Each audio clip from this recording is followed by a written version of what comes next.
Brought to you by WikiVidi Documentaries. Dylann Roof. Dylann Roof is an American white supremacist and mass murderer convicted in December 2016 for perpetrating the Charleston church shooting on June 17, 2015. During a prayer service at Emmanuel African Methodist Episcopal Church, Roof killed 9 people, all African Americans, including senior pastor and state senator Clemente C. Pinckney, and injured one other person. After several people identified Roof as the main suspect, he became the center of a manhunt that ended the morning after the shooting with his arrest in Shelby, North Carolina. He later confessed that he committed the shooting in hopes of igniting a race war. 3 days after the shooting, a website titled The Last Rhodesian was discovered and later confirmed by officials to be owned by Roof. The website contained photos of Roof posing with symbols of white supremacy and neo-Nazism, along with a manifesto in which he outlined his views toward blacks, among other peoples. He also claimed in the manifesto to have developed his white supremacist views after reading about the 2012 shooting of Trayvon Martin and black-on-white crime. On December 15, 2016, Roof was convicted in federal court of all 33 federal hate crime charges against him stemming from the shooting. On January 11, 2017, he was sentenced to death for those crimes. On March 31, 2017, Roof agreed to plead guilty in South Carolina State Court to all state charges pending against him: 9 counts of murder, 3 counts of attempted murder, and possession of a firearm during the commission of a felony, to avoid a second death sentence. In return, he accepted a sentence of life in prison without parole. On April 10, 2017, Roof was sentenced to 9 consecutive sentences of life without parole after formally pleading guilty to state murder charges. Personal background: Roof was born in Columbia, South Carolina, to Franklin Bennett Roof, a carpenter and a construction contractor, and Amelia Amy Cowles, a bartender. His parents had divorced, but were temporarily reconciled at the time of his birth. When Roof was 5, his father married Paige Mann in November 1999. They divorced after 10 years of marriage. Bennett Roof was allegedly verbally and physically abusive toward Mann. The family mostly lived in South Carolina, though from about 2005 to 2008, they temporarily moved to the Florida Keys. There is no information about Roof attending local schools there. According to a 2009 affidavit filed for Mann's divorce, Roof exhibited obsessive-compulsive behavior as he grew up, obsessing over germs and insisting on having his hair cut in a certain style. When he was in middle school, he exhibited an interest in smoking marijuana, having once been caught spending money on it. In 9 years, Roof attended at least 7 schools in 2 South Carolina counties, including White Knoll High School in Lexington, in which he repeated the 9th grade, finishing it in another school. He apparently stopped attending classes in 2010 and, according to his family, dropped out of school and spent his time alternating between playing video games and taking drugs, such as Suboxone.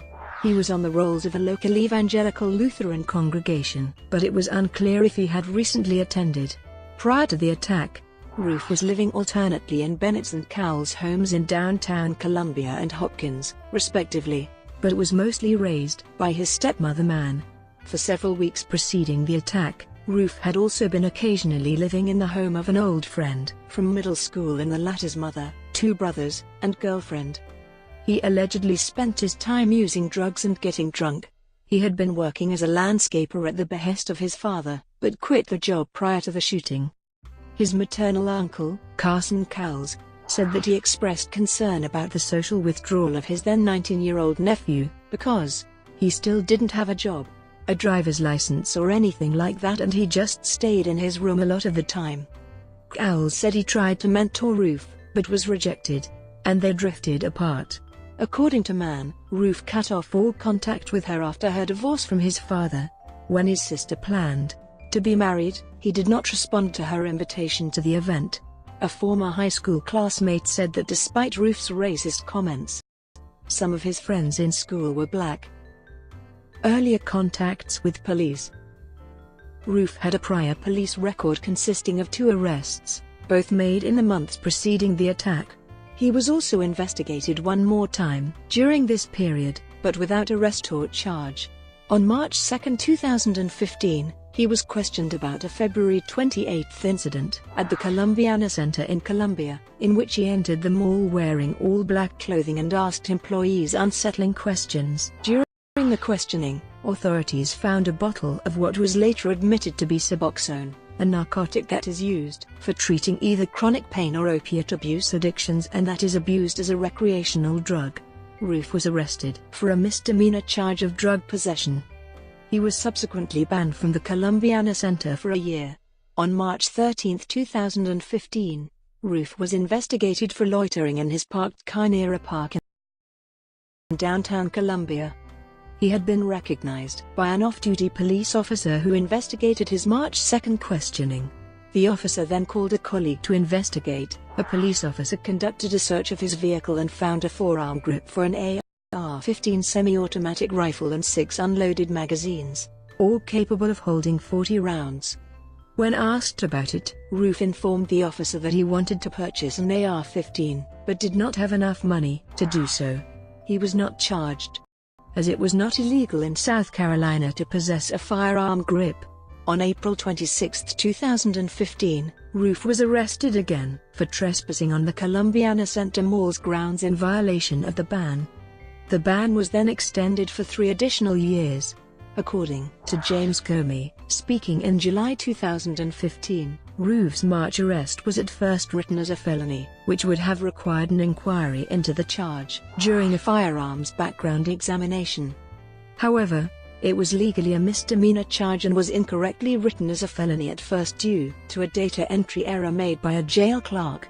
Despite this, Roof would not have been able to legally purchase firearms under a law that barred unlawful users of or addicted to any controlled substance, such as the Suboxone, from owning firearms. Charleston church shooting. On the evening of June 17, 2015, a mass shooting took place at Emmanuel African Methodist Episcopal Church in downtown Charleston, South Carolina, United States. During a routine Bible study at the church, a white man about 21 years old, later identified as Roof, opened fire with a handgun, killing 9 people. Roof was unemployed and living in largely African American Eastover at the time of the attack. Motivation.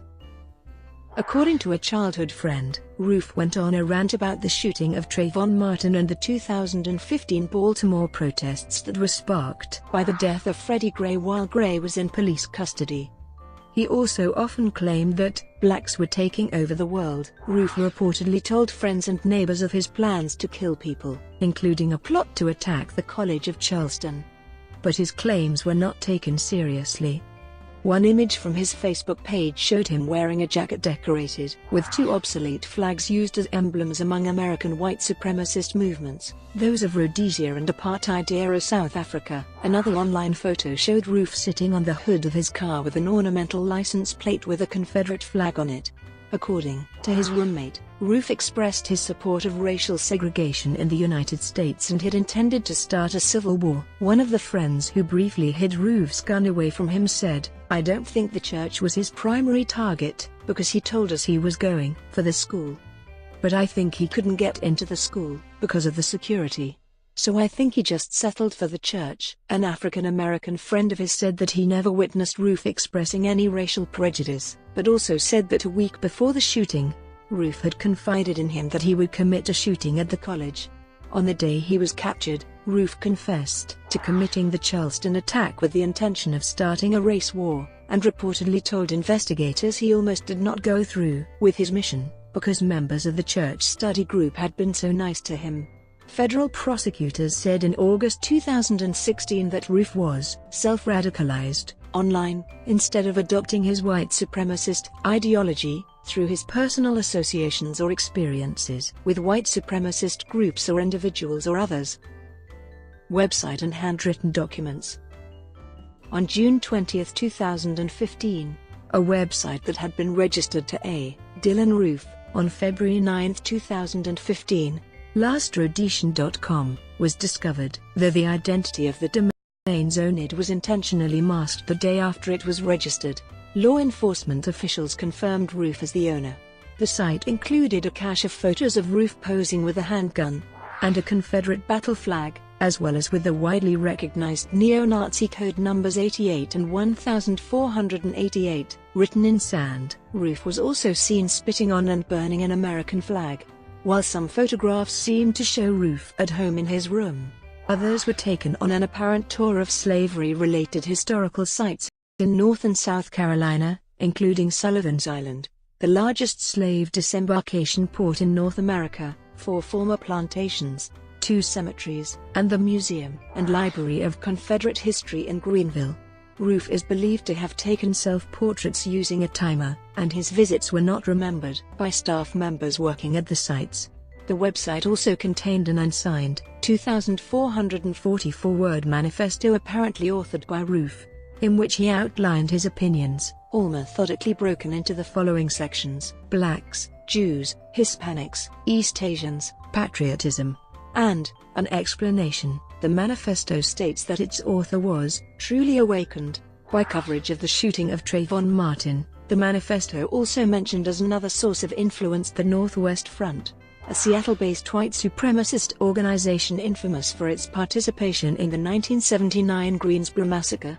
According to web server logs, Roof's website was last modified at 4:44 p.m. on June 17, 2015, when Roof noted, "At the time of writing I am in a great hurry." According to court documents filed in August 2016, Roof drafted 2 other manifestos, one in 2015 and the other in jail, recovered from his vehicle and jail cell respectively. He also made a list of churches and a selection of victims, along with other writings. Weapon purchase and FBI lapse. Roof personally purchased the gun used in the shooting from a retail gun store in West Columbia, using money given to him on his birthday. The Washington Post reported on July 10, 2015, that FBI Director James Comey said that Roof was able to purchase the gun used in the attack only because of lapses in the FBI's background check system. 1 week prior to the shooting, 2 of his friends tried to hide the gun after Roof claimed he was going to kill people. However, they returned it to him after the girlfriend of one of the friends, in whose trailer they hid the gun, pointed out he was on probation and needed to have the gun out of his possession. Prior to the shooting, FBI analysis of Roof's seized cell phone and computer found that he was in online communication with other white supremacists, according to unnamed officials. Although Roof's contacts did not appear to have encouraged the massacre, the investigation was said to have widened to also include other persons of interest. Reaction by white supremacists. Although the Council of Conservative Citizens took down its website on June 20 in the immediate wake of negative publicity, its president, Earl Holt, stated that the organization was hardly responsible for Roof's actions. However, the organization also issued a statement saying that Roof had some legitimate grievances against black people and that the group's website accurately and honestly reports black on white violent crime. Harold Covington, the founder of the Northwest Front, also condemned Roof's actions, but called the attack a preview of coming attractions.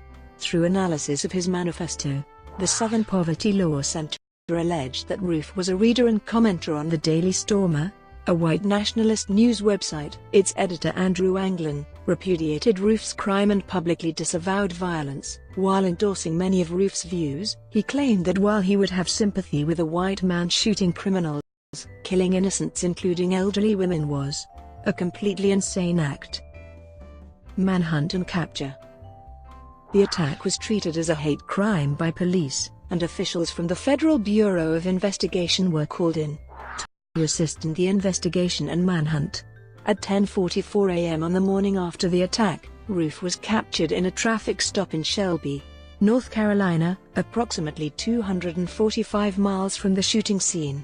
A .45 caliber pistol was found in the car during the arrest, though it was not immediately clear if it was the same one used in the attack. Police received a tip-off from a driver, Debbie Dills, from Gastonia, North Carolina. She recognized Roof driving his car, a black Hyundai Elantra with South Carolina license plates and a 3 flag, Confederate States of America bumper decoration on U.S. Route 74, recalling security camera images taken at the church and distributed to the media. She later recalled, "I got closer and saw that haircut. I was nervous. I had the worst feeling. Is that him, or not him?" She called her employer, who contacted local police, and then tailed the suspect's car for 35 miles until she was certain authorities were moving in for an arrest. His older half-sister also reported him to the police after seeing his photo on the news. Roof was arrested and was interrogated by agents of the FBI. He stated that he had been traveling to Nashville, Tennessee, when he was arrested in Shelby. Police in Shelby deferred his questioning to the FBI. An unidentified source said interrogations with Roof after his arrest determined he had been planning the attack for around 6 months, researched Emmanuel Armed Church, and targeted it because of its role in African American history. Prosecution. On the evening of June 18, 2015, Roof waived his extradition rights and was flown to Sheriff Al Cannon Detention Center in North Charleston. At the jail, his cell block neighbor was Michael Slager, the former North Charleston officer charged with first-degree murder in the wake of his shooting of Walter Scott. Dylann Roof is the first person in U.S. history to have faced both a state and federal death penalty at the same time. In September 2015, it was announced Roof would face capital punishment in his state prosecution. And in May 2016, the U.S. Department of Justice announced Roof would face capital punishment in his federal prosecution as well. State prosecution. On June 19, 2015, Roof was charged with 9 counts of murder and 1 count of possession of a firearm during the commission of a violent crime. He first appeared in Charleston County Court by video conference at a bond hearing later that day. At the hearing, shooting survivors and relatives of 5 of the victims spoke to Roof directly, saying that they were praying for his soul and forgave him. Governor Nikki Haley called for prosecutors to seek the death penalty for Roof.